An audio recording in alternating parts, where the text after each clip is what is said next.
Investiment ta' 8 miljun euro mill-Isptar Saint James barra minn Xtutna issarraf f'kumpless mediku ġdid f'Budapest fl-Ungerija. Il-kumpless huwa mifrux fuq medda ta' aktar minn 2300 metru kwadru u aktar mill-irdoppja l-kapaċità tal-interventi li kienu jsiru sa ftit tax-xhur ilu.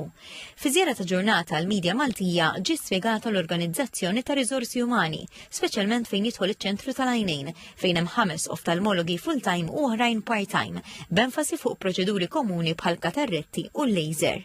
It's great that we can use the latest technology, the most modern devices.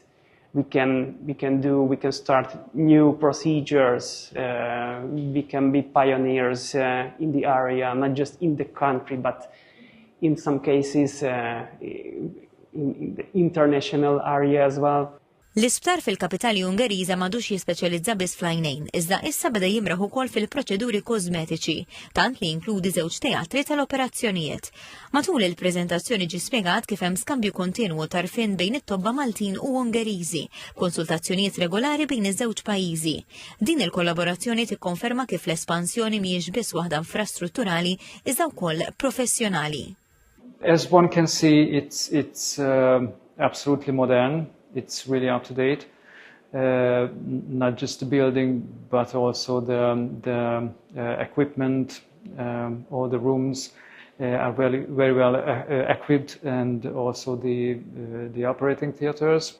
So we have not just the newest, but the most specific instruments for the plastic surgery.